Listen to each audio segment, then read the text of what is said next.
जो आर्थिक प्रतिबंध है और अंतर्राष्ट्रीय स्तर पर पाकिस्तान को घेर कर अकेला छोड़ने की जो स्थितियां हैं उस पर अभी और होना चाहिए, क्योंकि मॉक ड्रिल के बाद बहुत सारे नए सवाल खड़े हो गए हैं। नमस्कार संजय जी, बहुत अच्छे प्रश्न आपने पूछे हैं जो बहुत महत्वपूर्ण हैं। तो अब दो पार्ट हैं आपके सवाल के, एक तो ये पार्ट है मॉक ड्रिल, दूसरा ये है कि ये क्या एक्शन होने वाला। जी देखिए, जहां तक एक्शन का सवाल है, एक युद्ध घोषणा तो हो चुकी है जब पानी बंद कर दिया, और ये जरूरी नहीं है कि लड़ाई लड़के ही किसी दुश्मन को हराया जाए या मारा जाए। दुश्मन को जो है फाइनेंशियली, एक जो है वो है साले, जो वाइस प्रेसिडेंट थे अफगानिस्तान के, अब्दुल साले, तो उन्होंने कहा कि इस बार भारत ने लंबी रस्सी डाल दी है पाकिस्तान के गले में। वो जो इलेक्ट्रिक चेयर है उस पर नहीं बैठाया। इलेक्ट्रिक चेयर का मतलब जो पहले था, फटाक से हमने एक सर्जिकल स्ट्राइक की और ये की, अब की बार जो है पूरी तरह से थका करके उसका फाइनेंशियल खत्म करके चारों तरफ से, तो उसको बिल्कुल घुटनों पे लाके कि आप सब जो रिपोर्ट्स आ रही हैं, उनके पास ना खाने के लिए राशन है, ना उनके लिए उनके पास में जो है पेट्रोल है, और गोला बारूद भी 4 दिन से ज्यादा है। अब बात ये पे आती है कि देखिए, कभी भी एक कहावत है कि दुश्मन को कमजोर नहीं समझना चाहिए, और चींटी के शिकार के लिए हाथी के शिकार की तैयारी होनी चाहिए।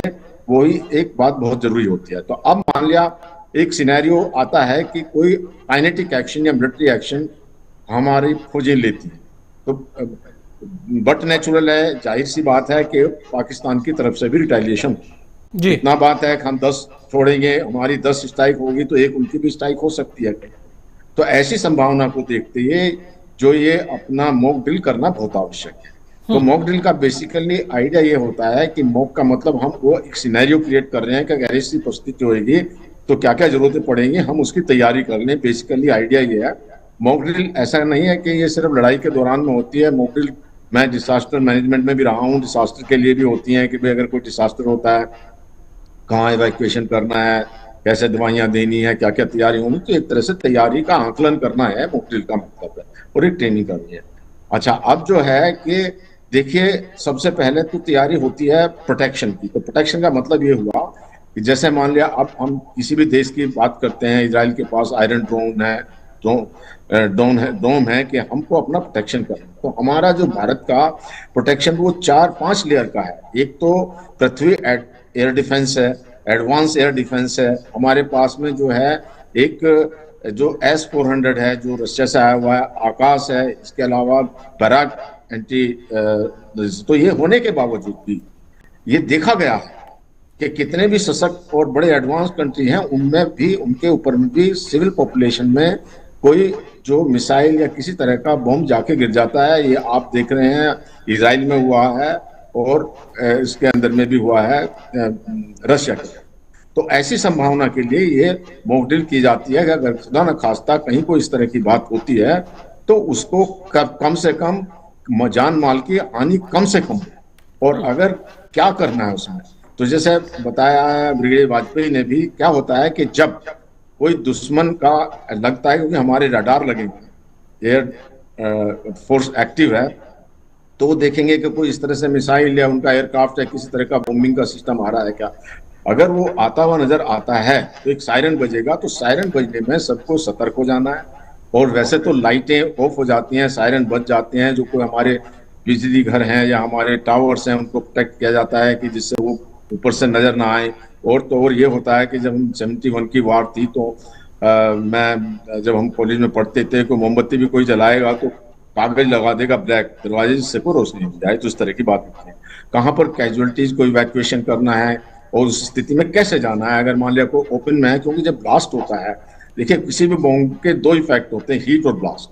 हीट का एक्सप्लोजन हुआ तो हीट हो गया, जल जाता। ब्लास्ट का मतलब जो वेव चलती है, शॉक वेव, वो इतनी जोर से होती हैं, बिल्डिंगों को गिरा देती हैं, आदमी को गिरा देती हैं, उसके ऊपर इफेक्ट पड़ते हैं, उसके साथ में जो छर्रे डेब्रिस वगैरह होती हैं ये लगते हैं। तो कहने का मतलब ये है कि आप अपने घर के अंदर जाइए और खिड़की दरवाजे बंद रखिए, और अगर हो सकता है कहीं आपको अंडरग्राउंड मिल जाता है, जैसे बहुत कंट्रीज में तो बेसमेंट बनाए हुए हैं, बेसमेंट में चले जाइए। क्योंकि जो शॉक वेव होती है वो पृथ्वी से लग के चलती है और उसके नीचे नहीं जाती। इसी प्रकार से जैसे मेट्रो स्टेशन है उनके अंदर जा सकता है। तो वो पृथ्वी चलने के बाद में अगर कुछ भी नहीं है, अगर ओपन में है, तो आप लेट जाइए।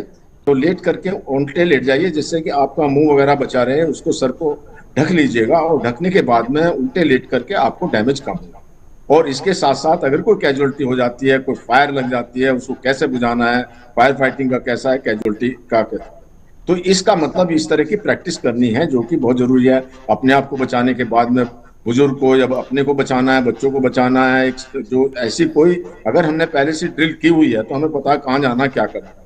और कहीं फिर उसको उसका सायरन का भी होता है कि जो सायरन है या अटैक का पहले का है और ये सायरन जो है अटैक के बाद का है। तो इस तरह की सारी सूचना दी जाती है और सब जनता को प्रिपेयर किया जाता है। मैं यहाँ पर एक बात और कहना चाहूंगा, कोई डरने डराने की बात नहीं है, लेकिन जैसे कि बार बार पाकिस्तान कहता है कि जो हम ये न्यूक्लियर बॉम्ब का इस्तेमाल करेंगे, हालांकि पाकिस्तान नहीं करेगा, तो वो करेगा जो फर्स्ट में होते हैं टेक्निकल न्यूक्लियर वेपन। और टेक्निकल न्यूक्लियर वेपन का इफेक्ट बहुत थोड़ी सी जगह में होता है, लेकिन हमारी नो फर्स्ट यूज जो नीति है, लेकिन हमारे पास सेकंड स्ट्राइक कैपेबिलिटी बड़ी हाई है, वो बहुत ही कम कंट्रीज के पास है। अमेरिका, रशिया और चाइना हमारे पास मौजूद। सेकंड स्ट्राइक का मतलब हम एकदम इतनी न्यूक्लियर मिसाइल छोड़ेंगे, हमारी अरिहंत जो सबमरीन है उससे छोड़ देंगे, समुद्र से छोड़ेंगे, हम जमीन से छोड़ेंगे, एयर से छोड़ेंगे कि पाकिस्तान बर्बाद हो जाएगा। तो पाकिस्तान को 100 बार सोचना पड़ेगा ऐसा एक्शन लेने के। फिर भी अगर कोई इस तरह का वो होता है तो क्या होता है कि न्यूक्लियर के साथ में जो हीट और ब्लास्ट इफेक्ट तो होता ही है, जैसे मैंने बताया किसी भी नॉर्मल बॉम्बिंग में हीट हो गया, जल गया, ब्लास्ट हो गया, शॉक वेव हो गई। इसके अलावा रेडिएशन भी होता है। अब जो रेडिएशन एक ऐसी चीज है, ना आप उसको देख सकते हैं, ना उसकी कोई स्मेल होती है, ना उसको चख सकते हैं। तो उसके लिए जो है ये पता लगाना कि किसी एरिया में अगर कोई ऐसी इवेंचुअलिटी होती है तो ये लगाना जरूरी है शुरू, क्योंकि हीट और ब्लास्ट के अलावा रेडिएशन भी होता है। रेडिएशन का इफेक्ट बहुत ज्यादा होता है बॉडी के ऊपर, धीरे धीरे भी होता है, एक्यूट भी होता है और पूरी एरिया कंटेमिनेट हो जाता है। तो उसके लिए ये बहुत जरूरी है। तो मैं आपको ये दिखाना चाहूंगा, क्योंकि मैंने रेडिएशन में भी काफी काम किया है, कि ये एक कार्ड है जो इसमें ये जो इसमें अगर आप किसी के पास में है तो वो जो उस कार्ड से ये कलर चेंज हो जाते हैं। ये पता नहीं आपको नजर आ रहा है या नहीं आ रहा, तो इसमें कलर चेंज से पता चल जाता है कि रेडिएशन हुआ या नहीं हुआ। दूसरा, अभी जो क्या होता है कि वहां पर जब कोई रेडिएशन का इफेक्ट होता है तो रेस्क्यू वर्कर जो जाते हैं, वैसे तो नॉर्मल मास्क लगाना ही चाहिए, उनके लिए स्पेशल टाइप के इस तरह के मास्क होते हैं कि जिस मास्क से वो जाकर के जो पहन के जाए। इसी तरह से ग्लव्स होते हैं, ये ग्लव्स जो है उनको पहनते हैं। बहुत इंपॉर्टेंट चीज ये है कि जैसे इस चीज का खतरा जब कई बार रशिया ने कहा यूरोप में और यूक्रेन को भी कि ये न्यूक्लियर बॉम्ब का इस्तेमाल कर सकते हैं, हालांकि कल वो उन्होंने एक बयान दे दिया है रशिया ने कि वो न्यूक्लियर वेपन यूज नहीं करेंगे यूक्रेन के अगेंस्ट में, लेकिन अगर कोई ऐसी पॉसिबिलिटी होती है तो वहां बंकर भी बनाए गए हैं। इसके अलावा क्या होता है कि न्यूक्लियर मटेरियल का सबसे ज्यादा इफेक्ट थायराइड के ऊपर में होता है, थायराइड। तो थायराइड के लिए बचाने के लिए पोटेशियम आयोडाइड की जरूरत होती है। तो ये पोटेशियम आयोडाइड AI वो जो लिखा हुआ है, जो अगर ये नजर आता है आपके उसमें देख सकते हैं, तो इस तरह की गोली प्रोक्योर करके सबको दी हुई है कि जिससे कि उसको खा लें। इसके बाद में और बहुत सारे इंतजाम होते हैं, जैसे बहुत सारी इस तरह की गोलियां हैं जो वो डॉक्टर्स देते हैं, उसको किया जाता है। और तो और अगर इसके अंदर में कोई ऐसी बात हो जाती है तो स्पेशल ये रेडिएशन के लिए कंटामिनेशन किट भी होता है जिससे किया जाता है। और जो रेडिएशन अगर चला जाता है तो एटमोसफेयर में फैल जाता है। उसमें क्या करना होता है कि आपको घर के अंदर रहना है, रेडिएशन से दूर जाना है। और जो रेडिएशन में ना किसी को खाना, ना कभी कोई सिगरेट पीनी है, ना पीना है, क्योंकि रेडिएशन पार्टिकल रहते हैं एनवायरनमेंट के अंदर जो बहुत दिन तक चलते रहते हैं, उससे बचाना बहुत जरूरी है। और तो और सब्जियां, दूध, ये भी कंटामिनेट हो जाते हैं। अगर मान लिया कोई फल है जैसे केला है, वो अगर कंटामिनेट हुआ है, अगर उसको लाया जाए तो लाने के बाद में उसका छिलका उतार दिया है तो कंटामिनेशन के पार्टिकल चले जाते हैं। इसी प्रकार से जिसके अंदर में रेडिएशन मटेरियल घुस जाता है तो उसके यूरिन में भी जो है वो रेडिएशन तक जो है वो आ जाता है। और रेडिएशन आने के बाद में ऐसे व्यक्तियों का जो यूरिन, जो ये फीमेल के लिए है, ये मेल के लिए है, उसको यूरिन को भी दूसरी तरह के उसमें इकट्ठा किया जाता है। तो इस प्रकार से हमको इन चीजों के लिए भी तैयार रहना बहुत जरूरी है। और ये इसमें पैनिक होने की या घबराने की बात नहीं है, चांसेस बहुत कम है, क्योंकि हमारा जो है हमारी कैपेबिलिटी बहुत हाई है, हमारी जो एयरफोर्स बहुत स्ट्रॉन्ग है, हमारे पास राफेल 4.5 उसके जनरेशन के हैं, हमारे पास S-400 जैसे मैंने बताया डिफेंस सिस्टम है, नेवी हमारी बहुत मजबूत है, उनके पास ना तो कोई एयरक्राफ्ट कैरियर है, हमारे पास 2 एयरक्राफ्ट कैरियर हैं, विक्रांत और आदित्य। विक्रांत तो जो अरब सागर में ऑलरेडी चला जा चुका है। हमारे पास डेस्ट्रॉयर है जिसमें कि INS सूरत, वो चल ऑलरेडी अरब सागर में है और उसने मिसाइल टेस्ट भी कर ली, ब्रह्मोस मिसाइल का टेस्ट करने के बाद में। और इसके तो हमारे पास 7 डेस्ट्रॉयर है, उनके पास कुछ भी नहीं है। तो उनकी ना सेना हमारे सामने टिक सकती, थल सेना, वायुसेना, जल सेना। लेकिन फिर भी ऐसा तो होता है, जैसे मैंने बताया, मान लिया वो 100 हमारे बाहर जाते हैं तो एक उनका भी जा सकता है। तो ऐसी स्थिति को का जो है देखने के लिए ये मॉक ड्रिल का आयोजन हो रहा है। अच्छा तो बंसल साहब, आपको लगता है कि अब ग्राउंड पर एक्शन लेने का समय आ गया है, क्योंकि जो प्रतिबंध लगने थे लग चुके हैं? देखिए, मैं आपको यहाँ पे ये जो आपने बहुत अच्छा सवाल किया, सभी लोग इस सवाल को पूछ रहे हैं।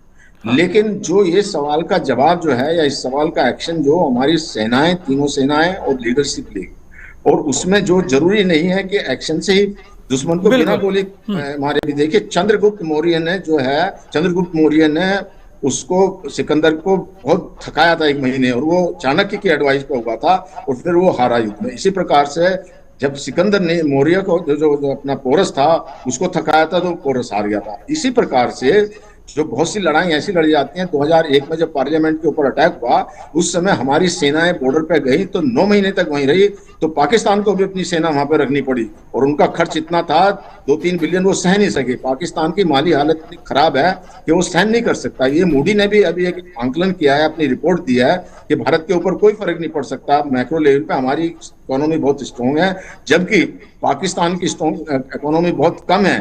उनकी जो है $18 लाख पर डे का खर्च है, आर्मी का $4 लाख का है, डॉलर का खर्च है उसका एयरफोर्स का, और 12 lakh per day dollar per day का है नेवी का। इतना खर्च हो रहा है कि अगर उनकी सेना कुछ दिन भी टिकी वहां तो वो ऐसे, उनके पास $8 बिलियन का रिजर्व है, वो कभी भी खत्म हो सकता है। अब भारत कोशिश कर रहा है उनको FATF की लिस्ट में डालने के लिए, जो उनको फर्दर IMF से लोन मिलना वो भी नहीं उनको मिलेगा। तो इस प्रकार के, और फिर क्या हुआ है, एक चीज बहुत इंपॉर्टेंट है, उन्होंने अपनी सेना को जो पाकिस्तान में जो यहाँ पे भारत के बॉर्डर पे लाए तो उधर बलूचिस्तान और खैबर पख्तूनवा में वहां पे सेना नहीं रही। अब उनका जो BLA जो BLA है वो उनको चुन चुन के मार रही है। एक दिन में 102 लोग सिपाहियों को मार दिया, उनके जो जवान थे उनको मारा, 22 को पकड़ के ले गई और कब्जा करे जा रही, बढ़ती जा रही उधर, जैसे खैबर पख्तूनवा वाले बढ़ते जा रहे हैं। तो यार स्थिति, पानी की वहां पे किल्लत हो रही है, तो वहां पे जब आने की और पानी की किल्लत, और एक मुझे बहुत बात मैं ये बताऊं कि